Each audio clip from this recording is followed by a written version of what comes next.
Leave another 20, 30 years. Someone comes, starts wiping the frame, starts rubbing their clothes before they go out.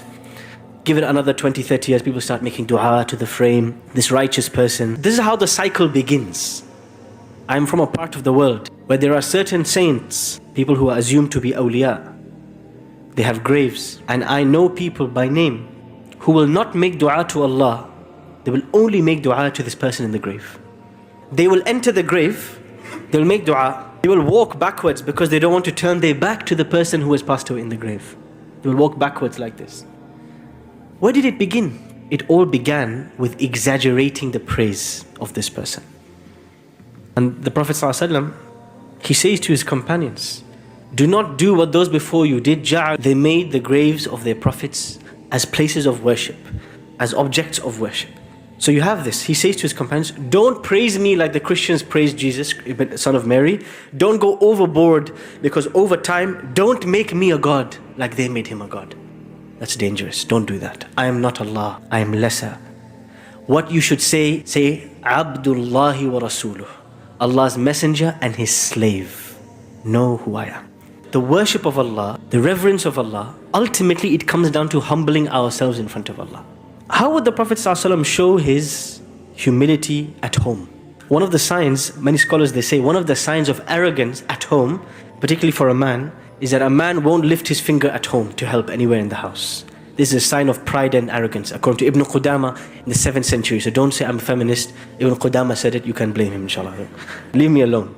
Because we have people today, they say, if I have to lift my finger, then you have to pay part of the rent. They say this to their wives. They think this is the peak of masculinity.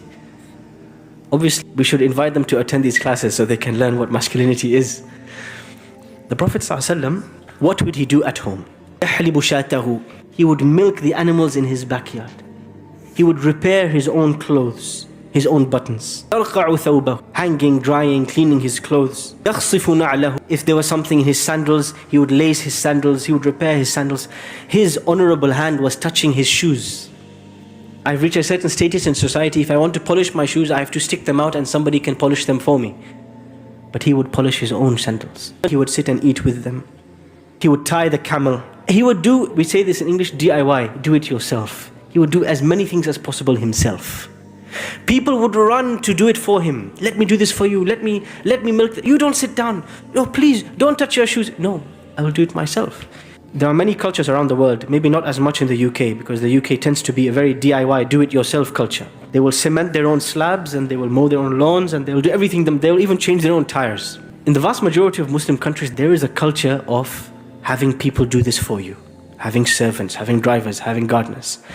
Something I've noticed over time is that this kills the ability for a person to do hard work. If a person grows up with all these people doing everything for them, they grow up and they are unable to lift a finger. We actually destroy our own children by making things easy for them. Every generation, many people who migrated to the UK, they had a tough time just surviving, building the first masjid, getting halal meat, just scraping the bottom of the pan for a job. So they want their children to have an easy time. Don't lift a finger, my child. Don't fold the clothes. Forget about the washing. Don't worry about the garden. Relax. I got everything sorted for you. Thinking, I had it hard, let me make it easy for them. This child grows up and they're so incompetent, they can't even lift a finger to do their own day-to-day chores. So they cause a mess. They cause hard times for themselves. At some point in time in Medina, because of the interaction with Jews and Christians, one thing about the Judeo-Christian scriptures is that over time, they tainted the image of their messengers. They said that Yunus alayhi salam committed a sin.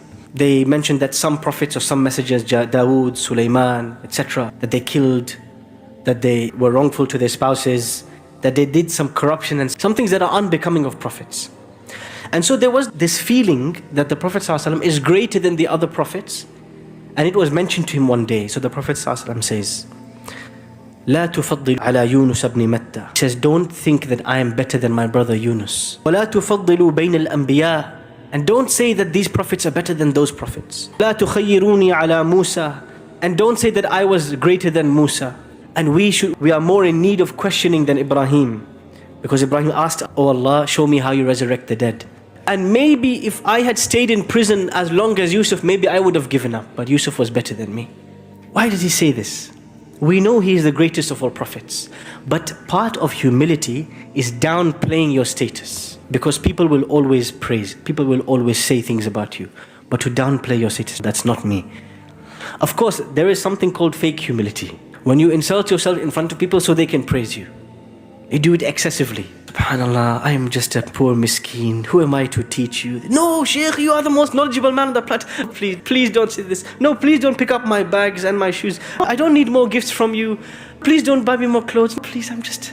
So this fake humility, this is not required. Allah knows what is in the heart. The Prophet ﷺ's humility is genuine. He really believes he is not the greatest of prophets. He really believes the other prophets are better than him. One person comes to him one day, he says, Ya khayr al-bariyya, oh the best of creation. He says, that's Ibrahim, not me. Ibrahim alayhi salam. In the Prophet ﷺ's interaction with people, a king, someone who sees themselves as greater than others, there will be times when they think, look, I don't have time for this. It's not my place to deal with this. Prophet ﷺ is walking in Medina.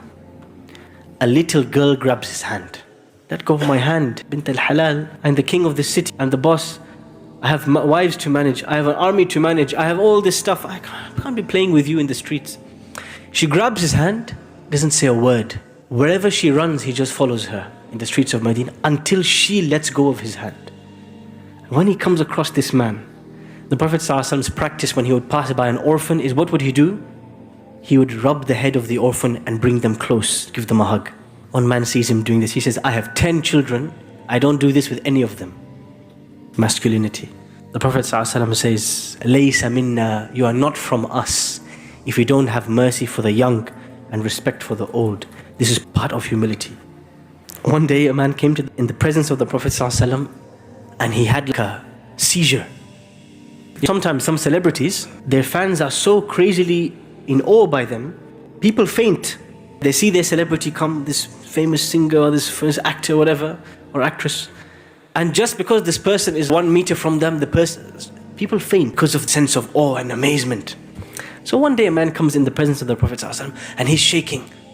The Prophet ﷺ says, Hawun alayk, relax. Inni lastu bi, I'm not a king. You don't have to tremble in front of me, relax. I'm just the son of a lady from Quraysh, from your own people who used to eat qadid, a type of food. Relax, I'm just one of you, we're the same. This was the nature of the Prophet ﷺ. One of the scariest things about arrogance, according to Ibn Qudama, he says the people who are struck with the most pride, they don't know it. It's the religious people, the worshippers, the scholars, the students of knowledge. They don't realize it and they have a sense of pride in their hearts. May Allah subhanahu wa ta'ala forgive us. How do we remove this pride from our hearts? Where does pride come from? Tell me, where does pride come from? Where does arrogance come from? The root cause of pride and arrogance is you have a good quality. Maybe you have wealth, maybe you have intelligence, maybe you have knowledge, maybe you have a good business, maybe you're handsome, maybe you're beautiful. Any good quality that you see that this is one of the excellent qualities that a human being can have, and I have it. That's step one. Is that a bad thing? For me to be beautiful, for me to be intelligent, wealthy? It's not a bad thing. Second, how I feel about this quality. How do I feel about my wealth? Do I feel I made it? I'm a self-made man. Or do I feel it was gifted to me? How do I feel about my beauty? Do I feel I've beautified myself or it was gifted to me? How do I feel about my knowledge? This is the dangerous one. How do I feel about my worship? This is the dangerous one. Or was it gifted to me? And then there's the third step, which is comparison with others. You can be self-amazed and you're the only person on this earth. But you can't be arrogant unless you're comparing to somebody else.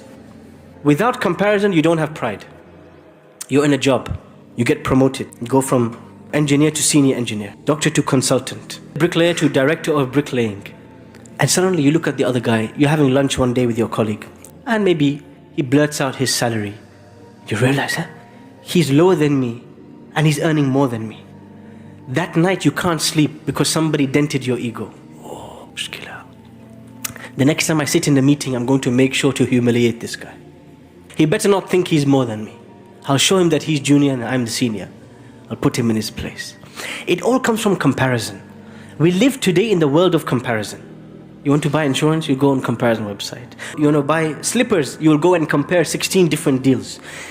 You cannot live your life without comparing it to somebody else's life, because people's lives are in your face on social media. So this pride or this arrogance or this feeling that I'm better, I'm different than other people, it's been magnified today because of comparison. Because we live on that comparison. So I have a quality. I have to see that quality as something I produced, and then I have to compare myself with others and see that I am greater than them. Now I have arrogance. These 3 steps. How do I get rid of my arrogance? How do I humble myself?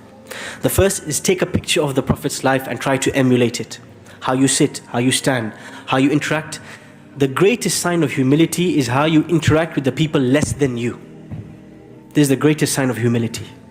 How you interact with children, how you interact with a worker in your household, how you interact with people who are younger than you, people who have less than you, less wealth than you, poor, people who have less power than you. This is the sign of humility, being humble. Everybody can be humble to their teacher or their sheikh or their father or their king or their queen. Everybody will be humble to someone greater. But who is going to be humble for somebody less than them? Who will serve the person less than them? Allah says, human being, when you get too arrogant, don't forget where you came from. You were a drop of semen that came from somebody else's private part. Whatever you gained of beauty, of wealth, of power, or status, that drop of semen didn't do it. That's really you. That didn't do it. I granted this for you. Humble yourself to me.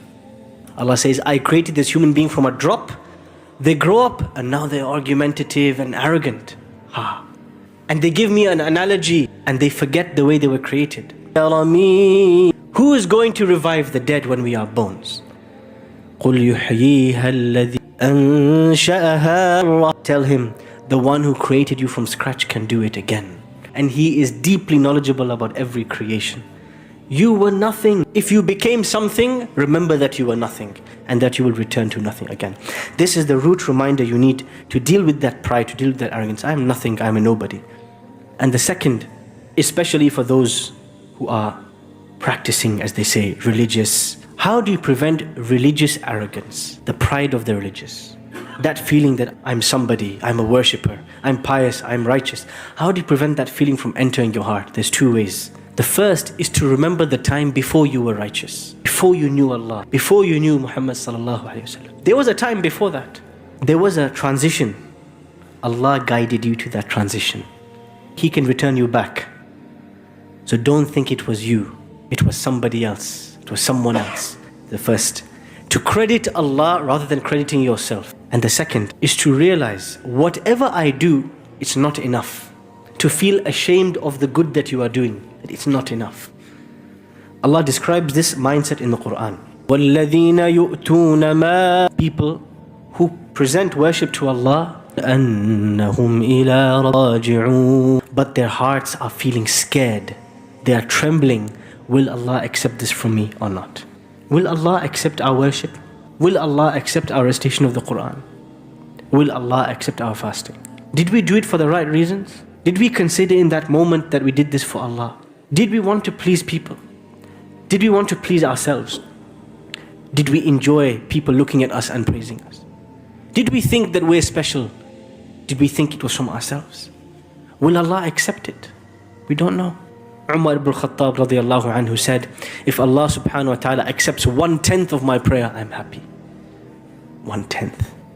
What will be left of our deeds? We have to remember this. This will humble us and remind us all good comes from Allah. All mistakes come from The Prophetic Path, all rights reserved. Copyright note. This video features unique editing, subtitles, and creative production by The Prophetic Path. While the original audio belongs to the respective speakers, the final edited version is our intellectual property. Reuse warning. Unauthorized uploading, downloading, or redistributing this video on any platform, YouTube, Facebook, etc., is strictly prohibited and may lead to a copyright strike. We encourage you to share the original video link to spread the message of Islam. Final message. Our content is designed for dawah and education under fair use guidelines. Let us respect the effort of creators and the wisdom of our scholars. If you enjoyed this reminder, Please subscribe and share the original link. Re-uploading our edited content is not permitted.